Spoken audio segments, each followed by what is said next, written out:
Hello everyone, today we will discuss lesson number 8th geography and keep it continue.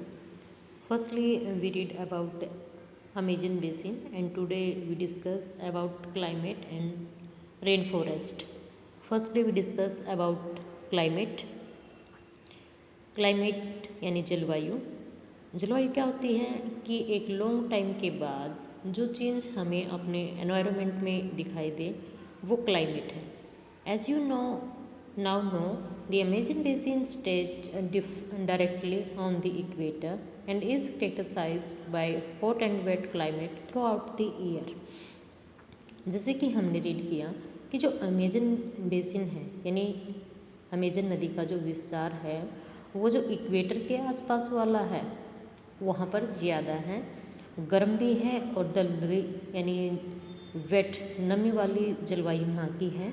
पूरा साल ऐसा ही रहता है।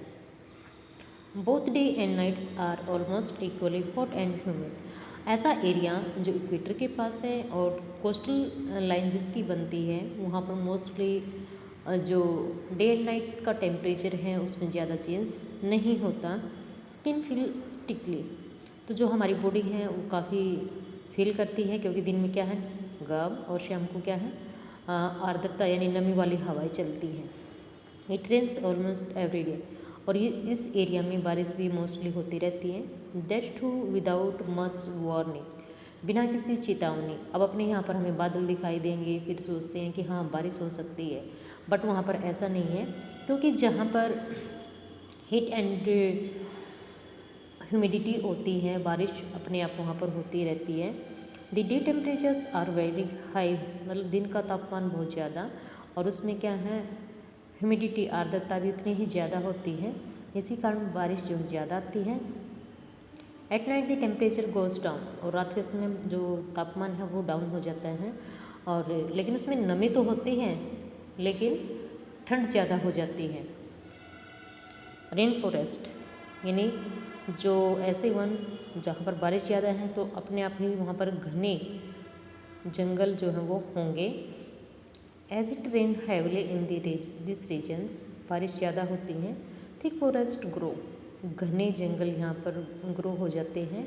The forest are in fact so thick that dense रूप, ये वन इतने ज़्यादा घने होते हैं कि एक रूफ एक छत का काम करते हैं। क्रिएटेड बाय लीव्स, इनकी जो टहनियाँ हैं पत्तियाँ हैं वापस में ज्वाइंट हो जाती हैं। And branches does not allow the sunlight to reach the ground, और जो टहनियाँ हैं अब छोटे बड़े सब तरह के तो पेड़ पौधे होते हैं, फिर उनकी जो पत्तियाँ हैं टहनियाँ आपस में मिल जाती हैं छत का काम करेगी, तो जो सनरेज है वो भी पौधों की जड़ों तक नहीं पहुंच पाती। The ground remain dark and damp, और इसलिए वहाँ पर क्या है घना अंधेरा और दलदली वाला एरिया रहता है। ओनली सेड टोलरेंट वेजिटेशंस में ग्रो हेयर, यानी ऐसी ट्री अपने आप यहाँ पर क्या हो जाते हैं ग्रो करते रहते हैं। Orchids bromeliads grow as plant parasite, जो परजीवी दूसरे पर डिपेंड नहीं है वो अपने आप यहाँ पर ग्रो होते रहते हैं। The rain forest is rich in fauna, fauna and flora two words हम सुनते हैं। फोना वर्ड फ्लावर्स को यानी प्लांट्स को रिप्रेजेंट करता है एंड फोना एनिमल्स को। फोना वर्ड्स एनिमल्स बर्ड्स के लिए यूज किया जाएगा, फ्लोरा फ्लावर्स के प्लांट के लिए sorry. The rain forest is rich इन फोना, यानी जहाँ यहाँ पर पाए जाने वाले जीव जंतु हैं वो काफ़ी हैं। Birds such as toucan, humming birds, birds के नेम है ये। बर्ड्स ऑफ पैराडाइज, परजीवियों पर एंड विद देयर ब्रिलियंट, काफ़ी चतुर पक्षी है ये। Coloured plumage oversize bills for eating make them different from birds we commonly see in India. तो इस प्रकार के अपने यहाँ पर भी टुकन बर्ड्स ऐसा है हमें देखने को मिलता था बट एट प्रेजेंट नहीं है।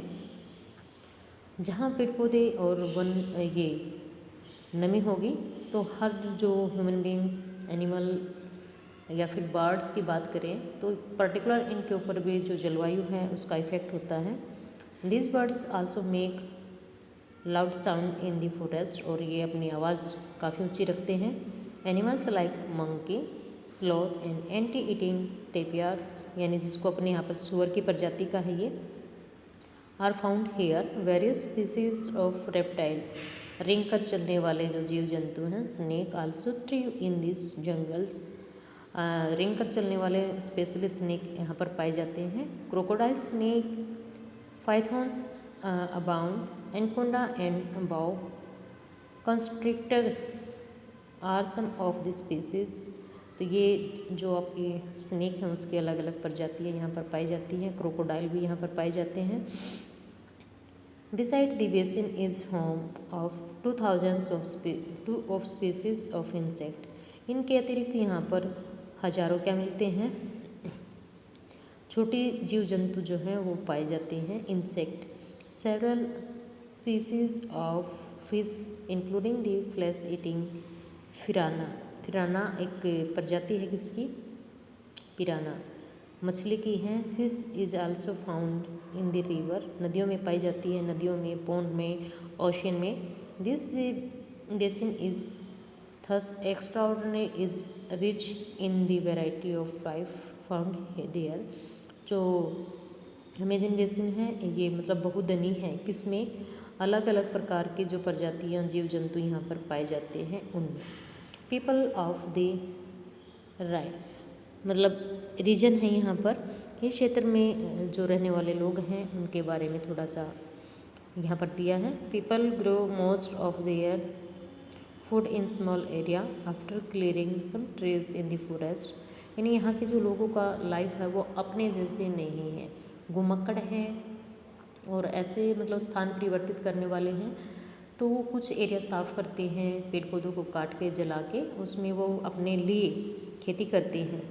While man Hunt and fish along the reverse, पुरुष क्या करते हैं, शिकार करते हैं, मछुआरे का काम करते हैं, मछलियाँ पकड़ कर लेके आते हैं। Women take care of the crops, और फिर महिलाएं जो हैं जो क्रॉप्स उन्होंने ग्रो की हैं उनकी देखभाल करते हैं, क्योंकि वहाँ पर फॉरेस्ट की बात है तो फॉरेस्ट में जीव जंतु, अब जो कोई फसल ग्रो करेंगे तो जीव जंतु आएंगे वो खाएंगे, तो उनसे केयर करते हैं अपनी फसलों की। दे मेनली ग्रो, अब कौन कौन सी फसलें ये यहाँ पर ग्रो करते हैं वो डिस्कस करेंगे। Tapioca, pineapples and sweet potato, ये यहाँ पर पाए जाने वाली मुख्य फसलें हैं। As hunting and fishing are uncertain, it is the women who keep their families alive by feeding them the vegetable they grow. जो जैसे शिकार करना, मछली पकड़ना, तो महिलाएं क्या करती हैं, अपने परिवार के लिए उनका भोजन बनाती हैं, जो वेजिटेबल्स उनके यहाँ पर ग्रो करती हैं इन सबको। The practice slash and burn agriculture, इसको दहन और कर्तन खेती भी कहते हैं। The staple food is manioc, also known as cassava, that grow under the ground like the potato. यहाँ पर जो मेनुको है, कसाव है, ये फसलें ग्रो की जाती है अपने यहाँ पर, जैसे आलू को ग्रो किया जाता है इस प्रकार से ये ग्रो की जाती है, जैसे शक्करकंदी भी होती है। They also eat queen ends and egg skills, वो मतलब वे जो चींटी या फिर एग होते हैं इन सबको भी अपने खाने में यूज करते हैं। Cash crops like coffee, maize and cocoa are grown here. Cash crops नकदी फसलें जो केवल बेचने के उद्देश्य से ग्रो की जाती हैं। सेकंड, स्लैश एंड बर्न एक प्रकार की खेती है, इसको स्थानांतरित कृषि भी कहते हैं। इसमें किसान क्या करते हैं, जैसे तालाब है, तालाब के किनारे मान लो पेड़ पौधे हैं, उनको काट के, झाड़ियों को काट के हम जला देते हैं, फिर उनकी सफाई करते हैं, फिर जो राख होती है उसको जो खेती में मिला के और बीज डाल के अपनी फसलें ग्रो करते हैं। Thank you, have a nice day.